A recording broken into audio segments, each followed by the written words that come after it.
എല്ലാവർക്കും നമസ്കാരം. നമ്മുടെ പുതിയൊരു വീഡിയോയിലേക്ക് പോകുന്നതിന് മുൻപായിട്ട് എനിക്ക് നിങ്ങളോട് ഒരു ചെറിയ കാര്യം പറയാനുണ്ട്. കുറേയധികം ആൾക്കാർ കുറേ ദിവസമായിട്ട് പറയുന്നൊരു കാര്യമാണ്, നമ്മുടെ ചാനൽ സെർച്ച് ചെയ്തിട്ട് കിട്ടുന്നില്ല, ഭയങ്കര ബുദ്ധിമുട്ടാണ് കണ്ടുപിടിക്കാനായിട്ട് എന്ന് പറയുന്നുണ്ടായിരുന്നു. അതിന് കാരണം എനിക്ക് മനസ്സിലാക്കാൻ കഴിഞ്ഞൊരു കാര്യം എന്ന് പറയുന്നത്, ദേവ് സ്റ്റോക്സ് എന്നാണ് നമ്മുടെ ചാനലിൻ്റെ പേര്. അപ്പോൾ ദേവ് കഴിഞ്ഞ് അപ്പോസ്ട്രോഫി എസ് ഉണ്ട്. അപ്പോൾ കുറേ ആൾക്കാർ ദേവ്സ് എന്ന് ഒരുമിച്ച് ടൈപ്പ് ചെയ്യുമ്പോൾ നമ്മുടെ ചാനൽ കിട്ടത്തില്ല, വേറെ കുറേ ദേവ്സ് അങ്ങനെ ഒറ്റ പേരിലുള്ള ചാനലായിരിക്കും വരുന്നത്. അപ്പോൾ നമ്മുടെ ചാനൽ കിട്ടാൻ ഭയങ്കര ബുദ്ധിമുട്ടാണ് എന്ന് പറഞ്ഞതുകൊണ്ട് ചാനലിൻ്റെ പേര് അങ്ങ് മാറ്റാൻ തീരുമാനിച്ചു. അപ്പോൾ ഇപ്പോൾ ദേവ് ഡീകോഡ്സ് എന്നാണ് നമ്മുടെ ചാനലിന്റെ പേര്. അപ്പോൾ ഇനി മുതൽ ദേവ് സ്റ്റോക്സ് അല്ല, ദേവ് ഡീകോഡ്സ് ആണ്. ഇതാണ് നമ്മുടെ ചാനലിന്റെ പേര്. അപ്പോൾ ഇനി നിങ്ങൾ ടൈപ്പ് ചെയ്യുമ്പോൾ ദേവ് ഡീകോഡ്സ് എന്ന് ടൈപ്പ് ചെയ്ത് കണ്ടുപിടിക്കും എന്ന് ഞാൻ എക്സ്പെക്ട് ചെയ്യാണ്.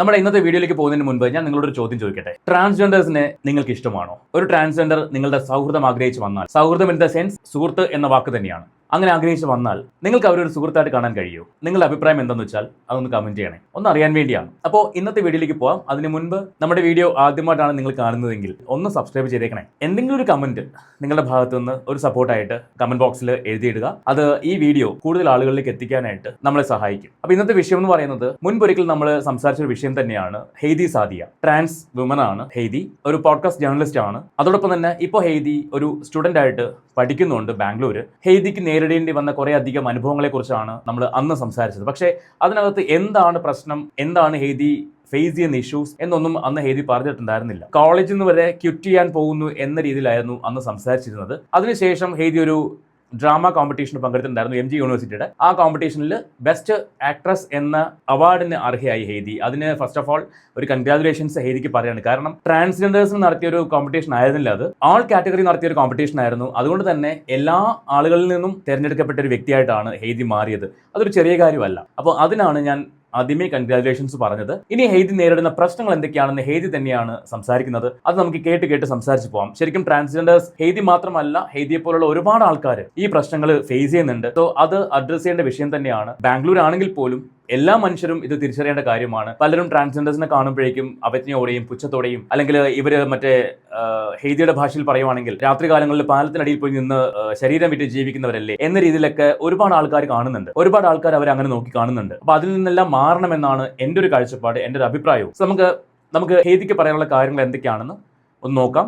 കഴിഞ്ഞ ദിവസം ഹെയ്തിയുടെ ഇന്റർവ്യൂ വന്നിട്ടുണ്ടായിരുന്നു. ആ ഇന്റർവ്യൂവിന്റെ ഭാഗങ്ങളാണ് നമ്മൾ കണ്ട് സംസാരിച്ച് പോകുന്നത്. ഹെയ്തിയുടെ വീഡിയോയിലേക്ക് പോകാം. ഞങ്ങൾക്ക് ജീവിക്കണം. ഞങ്ങൾക്ക് ഈ പറഞ്ഞ പോലെ നിങ്ങളിപ്പോൾ നോക്കിയാൽ നിങ്ങൾ അവിടെ പാലത്തിന്റെ അടിയിൽ നിൽക്കുന്ന ഗ്രൂപ്പ് ഓഫ് ആൾക്കാരാണ്, അല്ലെങ്കിൽ നിങ്ങൾ ബെഗ് ചെയ്യുന്ന ആൾക്കാരാണ്. ട്രെയിനിൽ നോർത്ത് ഇന്ത്യയിലൊക്കെ പോകുമ്പോൾ ട്രെയിനിൽ ബെഗ് ചെയ്യുന്ന ആൾക്കാരാണ് നിങ്ങൾക്ക് ഉള്ളവർ എന്ന് പറയുന്നതിൽ നിന്നും നമ്മൾ ഈക്വലി ടാലന്റഡ് ആണ്. നമുക്ക് പഠിക്കാനുള്ള ഓപ്പർച്യൂണിറ്റീസ് ഉണ്ട്. നമുക്ക് പഠിച്ച് വിജയിക്കണം. അപ്പോൾ ഞങ്ങളിലും അധ്യാപകർ വേണം, അഡ്വക്കേറ്റ്സ് വേണം. ഞാൻ ജേർണലിസ്റ്റ് ആണ്, കേരളത്തിൽ നിന്നും ആദ്യമായിട്ടുള്ള ട്രാൻസ്ജെൻഡർ ബ്രോഡ്കാസ്റ്റ് ജേർണലിസ്റ്റ് ആണ്. അപ്പം എനിക്ക് വരെ ഉള്ള ട്രീറ്റ്മെന്റ് ഇങ്ങനെയാണ്.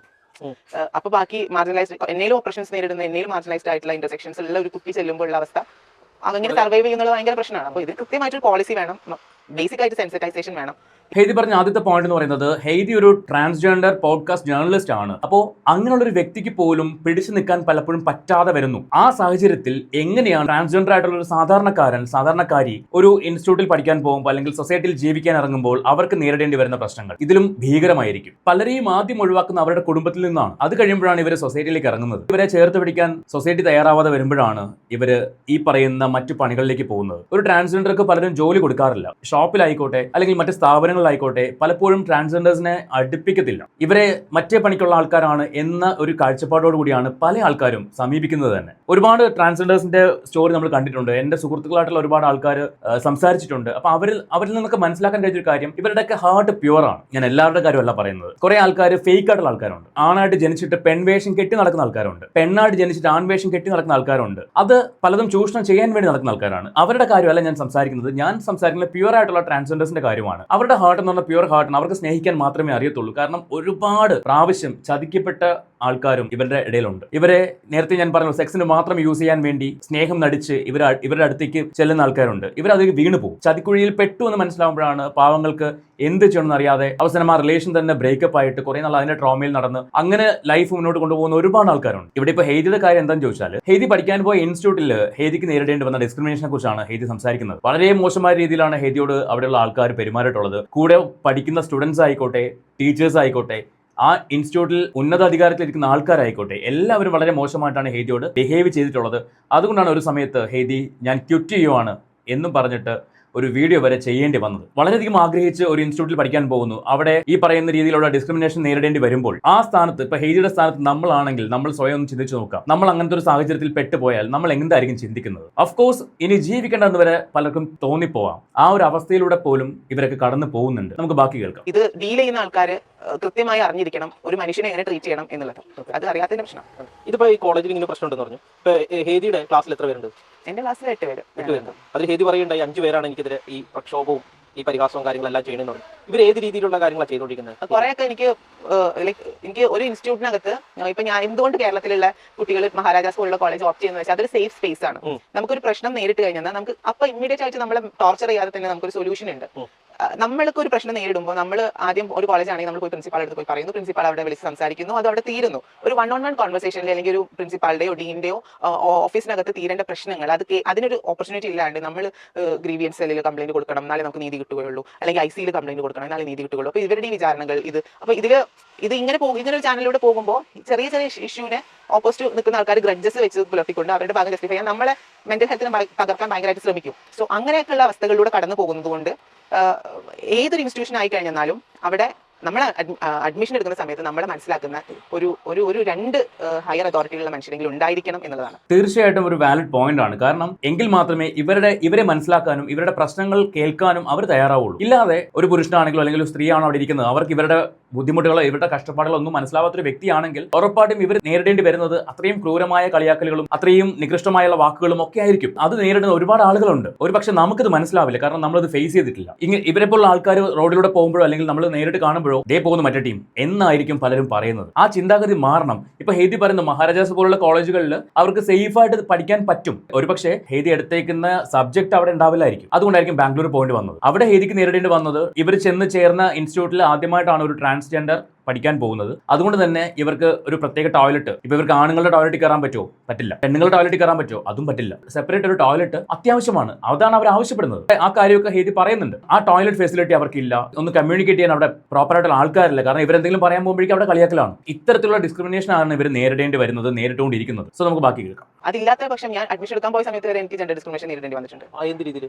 അതായത് കേരളത്തിൽ 2% റിസർവേഷൻ കേരള സ്റ്റേറ്റ് നടപ്പാക്കിയിട്ടില്ല. 2% റിസർവേഷൻ ഞാൻ അഡ്മിഷൻ എടുക്കാൻ വേണ്ടി പോകുന്നത്. അപ്പൊ ആ പോകുന്ന സമയത്ത് അവിടെ നിന്നുള്ള ഞാൻ ട്രാൻസ്ജെൻഡർ ID കാർഡ് സ്റ്റേറ്റും സെൻട്രലും ഒക്കെ കാണിച്ചിട്ട് അതൊന്നും പോരാ. ഗവൺമെന്റ് ഗസറ്റഡ് റാങ്കിലുള്ള ഒരു ഹോസ്പിറ്റൽ സർജൻ ഞാൻ ട്രാൻസ്ജെൻഡർ ആണെന്ന് അപ്രൂവ് ചെയ്ത സർട്ടിഫിക്കറ്റ് വേണം. അത് ഗവൺമെന്റ് തന്നെ ഇല്ലാണ്ടാക്കിയിട്ടുള്ള ഒരു കാര്യമായിരുന്നു. അങ്ങനെ ഒരു സർട്ടിഫിക്കറ്റിന്റെ ആവശ്യമില്ല. ഈ മജിസ്ട്രേറ്റ് നൽകുന്ന സർട്ടിഫിക്കറ്റിനെക്കാട്ടിലും വലുതല്ല അത്. അപ്പൊ ഇത് തന്നെ വേണമെന്ന് വാശി പണ്ടങ്ങാണ്ട് ബൈലോയിൽ അല്ലെങ്കിൽ പണ്ടങ്ങാണ്ട് അതിൽ എഴുതി വെച്ചിട്ടത് അങ്ങനെയാണ് എന്ന് പറഞ്ഞിട്ട് കൃത്യമായിട്ട് നമ്മൾ കൊണ്ട് അതിനെ ഫോക്കസ് ചെയ്ത് നമ്മൾ ടാർഗറ്റ് ചെയ്ത് നമ്മൾ മനസ്സിലാക്കാൻ പോലും ശ്രമിക്കാണ്ട് നമ്മളെ അടുത്ത് ജെൻഡർ ഡിസ്ക്രിമിനേഷൻ ചെയ്യുമ്പോൾ ഈ പറഞ്ഞൊരു കാര്യം ശരിക്കും എനിക്ക് തോന്നിയൊരു കാര്യം എന്ന് പറയുന്നത്, ഇങ്ങനെയുള്ളൊരു വ്യക്തി ഇവിടെ പഠിക്കണ്ട എന്നുള്ളൊരു തീരുമാനം ആ പറഞ്ഞ വ്യക്തി, ആ ഒരു കാര്യം ആവശ്യപ്പെട്ട വ്യക്തി എടുത്ത തീരുമാനമായിരിക്കാം. ഇവർക്ക് അഡ്മിഷൻ കൊടുത്താൽ ശരിയാവില്ല, മറ്റു കുട്ടികൾക്കൊപ്പം ഇവരിന്ന് പഠിച്ചാൽ ശരിയാവില്ല എന്നൊക്കെയുള്ള രീതിയിൽ ഈ പറഞ്ഞ ഹയർ അതോറിറ്റീസ് എടുത്ത തീരുമാനമായിരിക്കാം. സ്റ്റേറ്റോ സെൻട്രലോ അറ്റസ്റ്റ് ചെയ്ത സർട്ടിഫിക്കറ്റ് പോരവർക്ക്, ഒരു ഡോക്ടർ സർട്ടിഫിക്കറ്റ് തന്നെ വേണം. അതായത് ഗവൺമെന്റ് പറയുന്നുണ്ട് നിങ്ങൾക്ക് ഈ സർട്ടിഫിക്കറ്റ് മതി, പക്ഷേ ഇൻസ്റ്റിറ്റ്യൂട്ടുകാർക്ക് അത് പോരാ. അത് ഉറപ്പായിട്ടും ഇവരെ ഒഴിവാക്കാൻ വേണ്ടി പറയുന്ന കാര്യങ്ങളായിട്ടാണ് എനിക്ക് തോന്നുന്നത്. ഒരിക്കലും അതൊന്നും ചെയ്യാൻ പാടില്ല. അവർ അത്രയും ആഗ്രഹത്തോടെ പഠിക്കാൻ വരുന്നതാണ്, രക്ഷപ്പെടണമെന്ന് മോഹത്തോടെ വരുന്നവരാണ്. ഈ പറയുന്ന പോലെ സെക്സ് വർക്ക് ചെയ്ത് ജീവിക്കുന്ന ആൾക്കാരുണ്ടാവും. അത് എന്തുകൊണ്ടാണെന്ന് നമ്മൾ ചിന്തിക്കണം. അവർക്ക് മറ്റു ഓപ്ഷൻസ് ആരും കൊടുക്കുന്നില്ല. ട്രാൻസ്ജെൻഡർ ആണെന്നും കാണുമ്പോൾ തന്നെ പടിയടച്ച് പിണ്ടം വെക്കുന്ന പോലെ ആൾക്കാർ പെരുമാറുന്നത്. നേരത്തെ ഞാൻ പറഞ്ഞ പോലെ ഇവർക്ക് നല്ലൊരു ജോലിയോ ഒരു വീട് വാടകയ്ക്ക് പോലും ആരും കൊടുക്കില്ല. ഞാൻ വീണ്ടും പറയുന്നു, എല്ലാവരെയും അല്ല ഞാൻ ഉദ്ദേശിക്കുന്നത്. ഇവർക്കിടയിലും ഉണ്ട് ഉടായിപ്പുകൾ കാണിക്കുന്ന ആൾക്കാരുണ്ട്. ഇവർക്ക് കിട്ടേണ്ട കാര്യങ്ങളൊക്കെ കിട്ടിക്കഴിഞ്ഞാൽ അവർക്ക് യാതൊരു പ്രശ്നമില്ലാതെ അവർ ജീവിച്ചു പോകും. സാധാരണ നോർത്ത് സൈഡിലേക്ക് പോകുമ്പോൾ ഇവർക്ക് ഒരുപാട് സപ്പോർട്ട് കിട്ടുന്നുണ്ടെന്നാണ് ഞാൻ അറിഞ്ഞ കാര്യം. പക്ഷേ ഇവിടെ ഇപ്പോൾ ബാംഗ്ലൂർ തന്നെ ഇവർ നേരിടേണ്ടി വരുന്ന പ്രശ്നങ്ങളാണ് ഹേദി പറയുന്നത്. പിന്നെ ഫൈറ്റ് തുടങ്ങണം. ആ പേപ്പറിൽ അതിലുള്ള തെറ്റിനെ തിരുത്താൻ നമ്മൾ മുന്നിട്ടിറങ്ങണം. അത് കഴിഞ്ഞതിന് ശേഷം അടുത്തത് കോളേജിൽ പോയിരിക്കുമ്പോൾ ബാക്കിയുള്ള കുട്ടികൾക്ക് വാഷ്റൂം ഉണ്ട്, നമുക്ക് വാഷ്റൂം യൂസ് ചെയ്യാം. അതിന് പോയി ഫൈറ്റ് നടത്തണം. ഹോസ്റ്റലിലില്ല, ഹോസ്റ്റലിൽ പോയി ഫൈറ്റ് നടത്തണം. പിന്നെ ഇതിൽ നമുക്ക് ഇങ്ങനെ ഒരു കോളം ഇല്ല, നമുക്കത് വേണം.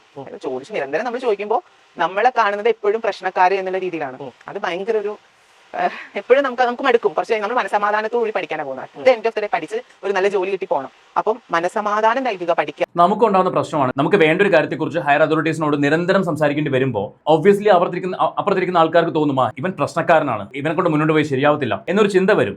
എന്നാൽ ഇവർ അറിഞ്ഞു ചെയ്തു കൊടുക്കോ? അതുമില്ല. ചോദിച്ചാൽ ചെയ്തു കൊടുക്കത്തുമില്ല, അറിഞ്ഞും ചെയ്തു കൊടുക്കില്ല. അപ്പൊ പിന്നെ ഇവരെന്ത് ചെയ്യണം? എങ്ങനെ ജീവിക്കണം? അവരും മനുഷ്യരല്ലേ? ചേർത്ത് പിടിക്കേണ്ട കൈകൾ തന്നെ അവരെ ആട്ടി അകറ്റുകയാണ്. ഇന്ന് വിദ്യാഭ്യാസമുള്ള ജോലി നേടാൻ നമ്മൾ ആഗ്രഹിക്കുന്ന ഒരുപാട് ട്രാൻസ്ജെൻഡേഴ്സ് ഉണ്ട്. കുറേയൊക്കെ കാലഘട്ടം മാറി. പക്ഷെ ഇപ്പോഴും ഒരു വിഭാഗം ആൾക്കാർ ഇവരെ ചവിട്ടിക്കൂട്ടുകയാണ്, തള്ളിക്കളയുകയാണ്. അതിനും കൂടെ മാറ്റം വരണം എന്നാണ് ഹെയ്തി ചോദിക്കുന്നതും എൻ്റെ കാഴ്ചപ്പാട്. ഞാൻ എൻ്റെ കാര്യങ്ങളാണ് സംസാരിക്കുന്നത്. ഇതിൽ എത്ര പേർക്ക് ഇത് ഇഷ്ടപ്പെടുമെന്നൊന്നും എനിക്കറിയില്ല. നിങ്ങൾ എത്ര പേർക്ക് ഇത് ഇഷ്ടപ്പെടുമെന്ന് എനിക്കറിയില്ല. നിങ്ങൾ എത്ര പേര് ഇവരെ മാനിക്കുന്നുണ്ട്, നിങ്ങൾ എത്ര പേര് ഇവരെക്കുറിച്ച് ആലോചിക്കാറുണ്ട്? ബാക്കി കേൾക്കാം. വേണ്ടിയിട്ട് അതില്ലാതിരിക്കുമ്പോൾ നമുക്ക് മടുക്കുമല്ലോ. അപ്പം പഠിത്തം നിർത്തുക എന്നല്ലാതെ വേറെ ഓപ്ഷൻ ഇല്ല. അതാകും ഓപ്പോസിറ്റ് നിൽക്കുന്ന ആൾക്കാരുടെയും ഡ്രീം. അവർക്ക് ആഘോഷിക്കാനുള്ള ഒരു പോയിന്റ് എന്താ വെച്ചാൽ നമ്മൾ നിർത്തി പോകണം, നമ്മൾ ഇത് ക്വിറ്റ് ചെയ്യുന്നോ ആ ദിവസം അവർ ആഘോഷിക്കും എന്ന് വെല്ലുവിളിക്കുന്ന ആൾക്കാരാണ്. അപ്പം അംഗീകരിക്കാത്ത സ്ഥലത്ത് നിൽക്കുന്ന ഒരു കാര്യമില്ല എന്ന് തോന്നിപ്പോകും.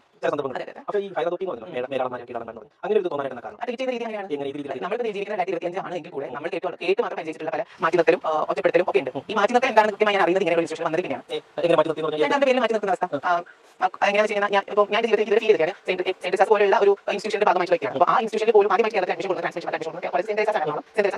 അവിടെ പോലും നമുക്ക് ഡിഫറൻറ്റ് ആണെന്ന് ഫീൽ ആയിട്ടില്ല. നമ്മൾ ഈക്വൽ ആണെന്ന് ഫീലാണ്. പക്ഷേ ഈ ഇൻസ്റ്റിറ്റ്യൂഷൻ അങ്ങനെ ഡേ ബൈ ഡേ നമുക്ക് ചിന്തിക്കും, നമുക്ക് തോന്നിപ്പോയി നമ്മൾ ഡിഫറൻറ്റ് ആണ്, നമ്മൾ മാർജിനലൈസ്ഡ് ആണെന്നുള്ള ഒരു ഓർമ്മിപ്പിക്കുന്ന രീതിയിലാണ് മാറ്റം. ഞങ്ങൾ ഓപ്പറേഷൻ നേരിടുന്നത് തന്നെയാണ്, അല്ലാതെ പറയുന്നില്ല. ഈ ഓപ്പറേഷൻ നേരിടുന്നത് ആണെന്ന് പറഞ്ഞിട്ട് നമ്മൾ അത് നിരന്തരം ഇതിപ്പോൾ ഹെയ്തി പറഞ്ഞു വെക്കുന്നത് കേരളത്തിലുള്ള 2 കോളേജുകളെ കുറിച്ചായിരുന്നു. ആദ്യം മഹാരാജാസിനെ കുറിച്ച് പറഞ്ഞു, പിന്നെ സെന്റ് തെരേസാസ്, അത് എറണാകുളത്ത് തന്നെയാണ്. അവിടെയും അവർക്ക് വേറെ ബുദ്ധിമുട്ടുകളൊന്നും ഉണ്ടായിട്ടില്ല. ബാംഗ്ലൂർ പോയപ്പോഴാണ് അവർക്ക് നമ്മൾ വേറെന്തോ വിഭാഗമാണ് എന്നുള്ള ചിന്ത വന്നു തുടങ്ങിയത്. മറ്റേത് ഇവിടെ രണ്ടിടത്തും അവർക്ക് അത്രമാത്രം സപ്പോർട്ട് കിട്ടിയിട്ടുണ്ടെന്നാണ് ഹെയ്തി പറയുന്നത്. പിന്നെ ബാക്കി പറയുന്ന കുറച്ച് കാര്യങ്ങളുണ്ട്, അത് ഞാൻ നിങ്ങളോട് സംസാരിക്കാം. അതിനകത്ത് പറയുന്ന കാര്യങ്ങൾ എന്ന് പറയുന്നത്, ഇവർക്ക് കൂടെ പഠിക്കുന്ന ഇപ്പോൾ 8 സ്റ്റുഡൻസ് ഉണ്ട്, ഹെയ്തി ഉൾപ്പെടെ 8 സ്റ്റുഡൻസ് ആണ് ഇവരുടെ ക്ലാസ്സിലുള്ളത്. അതിനകത്ത് 5 കുട്ടികൾക്ക് ഇവരെ ഇഷ്ടമല്ല, ഇവർക്കൊപ്പം ഇരുന്ന് പഠിക്കാൻ താല്പര്യമില്ല. അവർ വല്ലാണ്ട് ഇവരെ ഹരാസ് ചെയ്തിട്ടുണ്ട്.